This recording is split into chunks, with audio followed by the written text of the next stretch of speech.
trainees and welcome or welcome back to the channel. I hope you guys are doing super well and studying properly for your exams.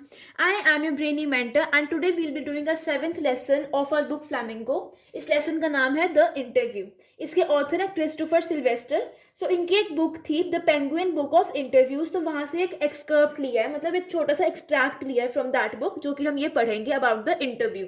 अब इसमें बोला क्या गया, we have 2 parts in this chapter. ठीक है, first part में हम ये पढ़ेंगे कि कैसे कुछ ऑथर्स, कुछ सेलिब्रिटीज होते हैं जिनको इंटरव्यू करना या फिर इंटरव्यू होना पसंद होता है. ठीक है, बट कुछ ऐसे होते हैं जिनको इंटरव्यूज बिल्कुल पसंद नहीं होते. ठीक है, and in the second part will be starting one interview. हम एक प्रॉपर इंटरव्यू पढ़ेंगे इन द सेकेंड पार्ट. अब moving on to the first part, क्या बोला गया, लेट्स सी. सो चलो, बोला गया कि इंटरव्यू का इन्वेंशन ना कोई मतलब बहुत टाइम हो गया इंटरव्यू का इन्वेंशन किए हुए, ऑलमोस्ट 130 ईयर्स तो हो चुके हैं.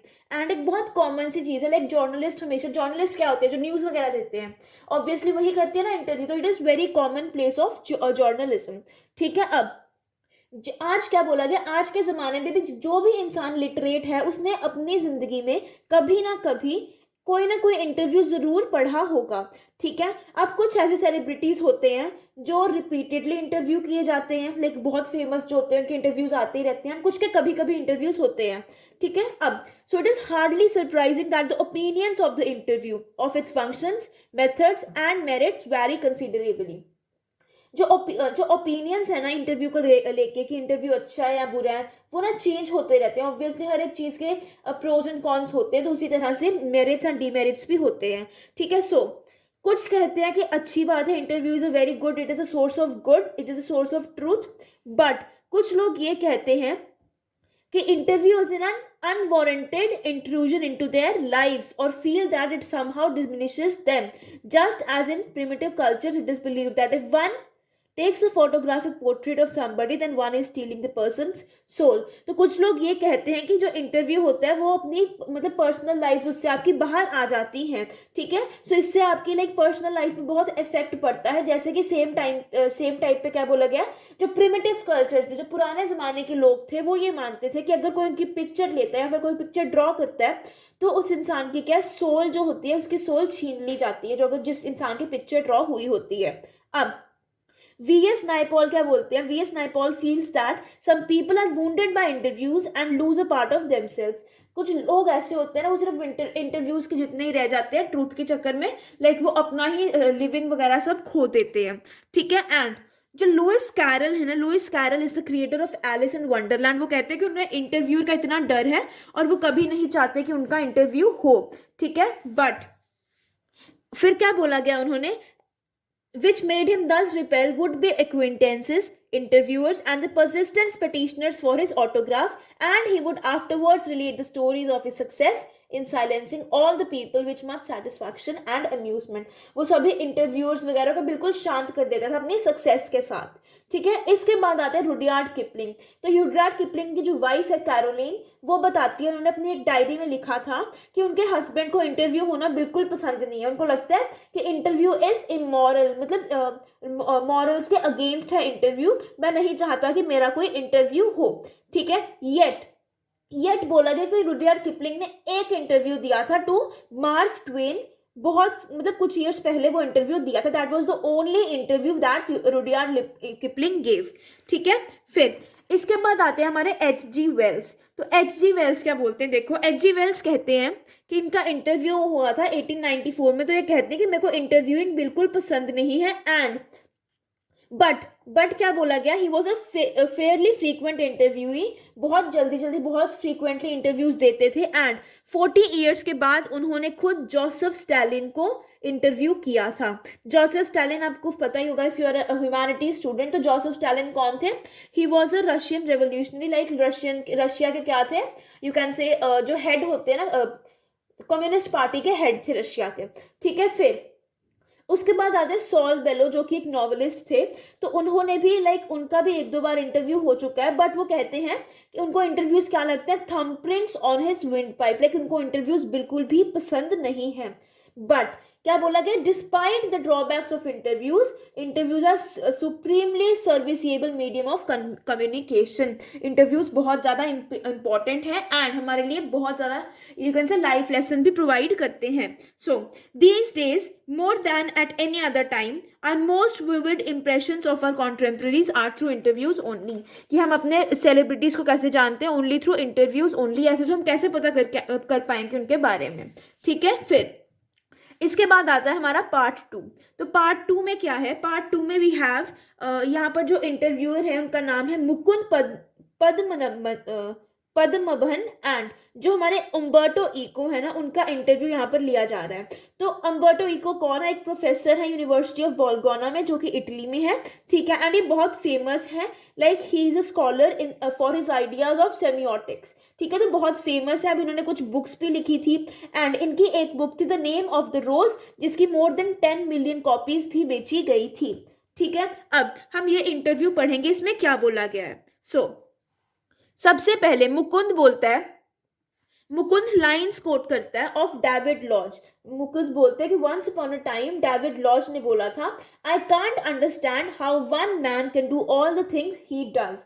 ही कौन है यहाँ पर, उम्बर्टो इको। तो डेविड लॉज ने वंस अपॉन अ टाइम बोला था कि मुझे खुद नहीं समझ आता कैसे एक इंसान सभी काम कर लेता है जैसे कि उम्बर्टो इको करते हैं, ठीक है। फिर इसके रिप्लाई में उम्बर्टो इको कहते हैं कि मे बी आपको लगता होगा कि मैं बहुत ज्यादा काम करता हूँ, बट इन द एंड मुझे यही लगता है कि मैंने सेम ही चीज वापस से रिपीट की है, ठीक है। जिसकी वजह से अब मुकुंद पूछते हैं वो कौन सी चीज है जो आपको ऐसे लगता है कि आपने रिपीट की है। तो उम्बर्टो इको बोलते हैं कि this is difficult to explain, मैं आपको एक्सप्लेन नहीं कर सकता। अब अगर आप देखोगे मेरी जो बुक्स होती है, मेरी एकेडमिक वर्क्स होती हैं, फिर चिल्ड्रन के रिलेटेड जो बुक्स होती हैं वो नॉन वायलेंस पे और पीस पे ही बेस्ड होती हैं। क्या बोला गया, फिर वो कहता है मेरे पास एक सीक्रेट है that I will share with you, कि मैं बहुत like I can write anything at any time. Like for example you can say, क्या बोला गया यहाँ पे, the universe will become as big as my fist. मैं जल्दी से कुछ भी कर लेता हूँ। And similarly we have a lot of empty spaces in our lives. तो कहते हैं हमारी लाइफ में बहुत से ऐसे टाइम्स होते हैं जिसमें हम फ्री बैठते हैं। लाइक फॉर एग्जाम्पल अगर आपको कोई मिलने आ रहा है तो आप उस थोड़ा टाइम से मैं फ्री भी बैठते हो।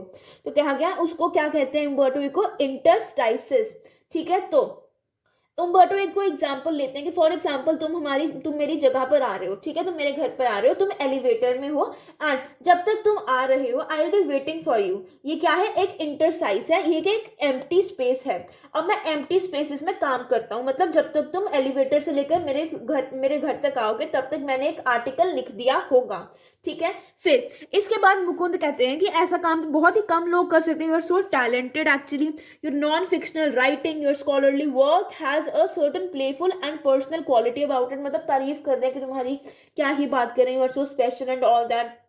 अब पूछते हैं, have you consciously adopted an informal approach और is it something that just came naturally to you. कि मतलब क्या तुम स्टार्टिंग से ही ऐसे लिखते थे या फिर नेचुरली आया, लाइक क्वेश्चन पूछ रहे क्या तुमने खुद ही अडॉप्ट किया या फिर नेचुरली आया। तो इसमें उम्बर्टो इको कहते हैं कि जब मैंने फर्स्ट टाइम जब मुझे प्राइज मिला था, मुझे डॉक्टरल डिग्री मिली थी, तो एक प्रोफेसर ने ये बोला था, scholars learn a lot of a certain subject then they make a lot of false hypothesis. मतलब जो स्कॉलर्स होते हैं वो एक सब्जेक्ट के बारे में बहुत कुछ पढ़ते हैं बट उसके बाद वो क्या करते हैं, फॉल्स कंक्लूजन्स लेकर आते हैं। एंड क्या बोला गया, on the contrary told the story of your research. मतलब आपने क्या किया, आपने अपनी रिसर्च की पूरी स्टोरी बिल्कुल सेम बता दी, including your trials and your errors. फिर सेम टाइम पे बोला गया, at the same time the professor recognised that I was right and he went on to publish my dissertation as a book which meant he appreciated it। उसको बहुत पसंद आई ये वाली book, ठीक है। फिर उस पॉइंट पे जब उनको उनकी डिग्री मिली थी, उस पॉइंट पे एट द एज ऑफ 22 उनको रियलाइज हुआ कि जो स्कॉलरली बुक्स हैं जो मैं लिखता हूँ that should be written in such a way कि मैं कोई रिसर्च के बारे में बता रहा हूँ। This is why my essays always have a narrative aspect, इसलिए मैं थोड़ा नरेट ही करता हूँ हमेशा। And this is why probably I started writing narratives novels so late at the age of 50। अब इसलिए मैं बहुत लेट लिखना शुरू किया हूँ क्योंकि मैं पहले रिसर्च ही करता था, ठीक है। फिर उसके बाद बोलते हैं, देखो उसके बाद उम्बर्टो इको बोलते हैं कि मेरे को याद है कि मेरे एक फ्रेंड थे रोलैंड बार्थेस, वो बहुत फ्रस्ट्रेटेड रहते थे एंड वो चाहते थे कि मैं वो मतलब फ्रस्ट्रेटेड रहते थे बिकॉज वो एक एसेइस्ट थे, नॉवलिस्ट नहीं थे। वो चाहते थे कि वो क्रिएटिव राइटिंग करें बट वो कर ही नहीं पाए and he died. So Umberto Eco कहते हैं कि मेरे साथ ऐसा कभी भी नहीं हुआ, मुझे कभी ऐसी लाइक फ्रस्ट्रेशन महसूस ही नहीं हुई। मैंने एक्सीडेंटली गलती से नॉवेल्स लिखना शुरू कर दिया। So I had nothing to do one day and I started, मतलब एक दिन कोई काम नहीं था करने को तो मैंने सोचा चलो बुक ही लिख लेता हूँ एंड ही स्टार्टेड। फिर मुकुंद पूछते हैं कि आप नॉवल से याद आया, आपने बहुत फेमस नॉवल आपकी the name of the rose, you have written 5 novels against many more scholarly works of non fiction, at least more than 20 of them. तो मुकुंद बोलता है कि आपने कम से कम 5 नॉवेल्स लिखी हैं एंड कुछ नॉन फिक्शन वर्क्स भी लिखे हैं, कम से कम जो कि 20 हैं। बट उम्बर्टो इको बोलता है नहीं नहीं 20 नहीं है, I have written 40 works such as these. तो अब मुकुंद सरप्राइज हो जाता है, he is like 40, oh my God 40 works लिखे हैं आपने। फिर among them a seminal piece of work on semiotics, उनमें से ही एक piece of work है on semiotics, the study of science, ठीक है। But ask most people about Umberto Eco and they'll say, oh, he's a novelist. Does that bother you? कहते हैं कि मुकुंद पूछता है कि आप तो नॉन फिक्शन ज्यादा लिखते हो बट फिर भी आपको सभी ये क्यों बोलते हैं कि आप नॉवलिस्ट हो, बट आपको वो बुरा लगता है क्या? बट उम्बर्टो इको कहता है कि यस, हाँ कभी कभी बुरा लगता है बिकॉज मैं अपने आप को क्या मानता हूँ, एक यूनिवर्सिटी प्रोफेसर मानता हूँ जो कि नॉवल सिर्फ संडे को ही लिखता है। ये एक जोक नहीं है, मैं सीरियसली बोल रहा हूँ, मैं सिर्फ नॉवेल्स कब लिखता हूँ, संडे को ही लिखता हूँ। एंड क्या बोलते हैं उम्बर्टो इको सेज कि मैं एकेडमिक कॉन्फ्रेंसेस में पार्ट लेता हूँ, like I am properly I belong to the study community, I belong to academic community. Academic community मतलब स्कूल्स यूनिवर्सिटीज वाली कम्युनिटी पूरी की पूरी। बट वो कहते हैं बट कोई बात नहीं, it's okay, like people like if most of the people have just read the novels only, कोई बात नहीं, लोग ज्यादातर नॉवेल्स ही पढ़ते हैं। I know that by writing novels I reach a larger audience, obviously novels से आप ज्यादा ऑडियंस को प्रीच करते हो। And I can not expect to have 1 million readers with a stuff on semiotics.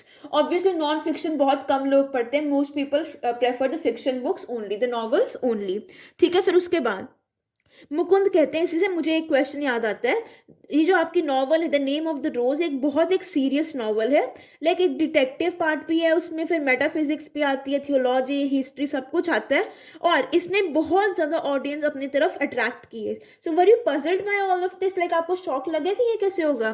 फिर उम्बर्टो इको कहते हैं कि नहीं नहीं मैं थोड़ी पजल था, बट जर्नलिस्ट जो थे, जर्नलिस्ट पब्लिशर्स वो परेशान थे। क्योंकि ऐसा क्यों था? बिकॉज जर्नलिस्ट और पब्लिशर्स को लगा था कि ये जो बुक है ना ये थ्रैश है, ये कबाड़ है, ये अच्छी नहीं है, and they don't like difficult reading experiences, उनसे टफ चीजें पढ़ी नहीं जाती थी बेसिकली। सो बोला गया consider there are 6 billion people on this planet, यहाँ पर कितने 6 बिलियन पीपल हैं। एंड जो बुक है the name of the rose, इसकी कितनी कॉपीज सोल्ड हुई है? 10 to 15 मिलियन कॉपीज। सो कहते हैं कि मैंने बहुत लाइक 6 बिलियन में से सिर्फ 10 to 15 मिलियन लोगों तक ही मैं पहुंच पाया हूँ। But it is exactly these kind of readers who don't want easy experiences, ये जिन भी रीडर्स ने मेरी बुक्स खरीदी हैं ये वो लोग हैं जो इजी एक्सपीरियंसेस नहीं चाहते, जो टफ थिंग्स भी पढ़ना चाहते हैं, और at least don't always want this, तो हमेशा ही इजी एक्सपीरियंसेस नहीं पढ़ना चाहते। फिर I myself at 9 p.m. after dinner watch television and want to see either Miami Vice और Emergency Room। देखो मैं भी खाना खाने के बाद लाइक 9 PM के बाद डिनर के बाद क्या करता हूँ, टेलीविजन देखता हूँ, फिर क्या देखता हूँ, मियामी वाइस या फिर एमरजेंसी रूम टीवी पे देखता हूँ। देखो मुझे भी पसंद है ये and I need it, but मैं हमेशा तो नहीं देख सकता ना इसको। फिर इस पे हम मुकुंद नेक्स्ट क्वेश्चन पुट करते हैं, he says could the huge success of a novel have anything to do with the fact that it dealt with the period of medieval history that like, कहते हैं कि आपकी जो नॉवल में part था वो कुछ मिडीवल हिस्ट्री को भी डील करता था, क्या पता इसलिए आपकी नॉवल इतनी फेमस हुई हो, क्या आपको लगता है कि ये रीजन हो सकता है? तो इस पे उम्बर्टो इको कहते हैं कि हाँ मे बी, क्या पता ये भी रीजन हो, that is possible, but let me tell you another story because I often tell stories like a Chinese wise man. मेरी स्टोरीज कैसी होती हैं? एक चाइनीज वाइज मैन की तरह होती हैं। एंड मेरी अमेरिकन पब्लिशर को मेरी बुक बहुत पसंद आई थी, तो उन्होंने क्या किया था, उनको एक्सपेक्टेड नहीं था कि 3000 कॉपीज से भी ज़्यादा सोल्ड होंगी, जहाँ पर ऐसी जगह पे सोल्ड होंगी जहाँ पर किसी ने भी कैथेड्रल नहीं देखा। कैथेड्रल क्या होता है? चर्च होती है, जहाँ पर किसी ने भी चर्च नहीं देखा या फिर लैटिन नहीं पढ़ी। बट तो फिर वो पब्लिशर क्या करती है, वो उसको कितने पैसे दे देती है? एडवांस दे देती है 3000 कॉपीज का। बट एंड में क्या होता है, वो जो बुक होती है वो कितने सोल्ड करती है? वो 2 to 3 मिलियन कॉपीज सोल्ड करती है in the US। So Umberto Eco कहते हैं कि मिडीवल हिस्ट्री के बारे में भी ना बहुत ज़्यादा बुक्स लिखी गई है, मेरे से भी पहले। So, मेरी जो बुक की सक्सेस थी ना, वो एक मिस्ट्री है, कोई भी प्रिडिक्ट नहीं कर सकता। लाइक कभी भी आपकी बुक फेमस हो सकती है, कभी नहीं हो सकती, nobody knows about that. ठीक है। सो ऑथर कहते हैं, लाइक उम्बर्टो इको कहते हैं कि अगर मैंने अपनी book the name of the rose या तो 10 ईयर्स पहले लिखी होती है या 10 ईयर्स बाद में लिखी होती है, तो क्या पता वो सेम नहीं चलती। Like time is a mystery, देखो वर्ड आया ना, टाइम इज अ मिस्ट्री, कुछ भी हो सकता है, कभी भी हो सकता है। That was the chapter. So guys, I hope you liked the video. If you did, don't forget to like, share and subscribe to the channel. You are a Brainy Mentor. Have a great day ahead.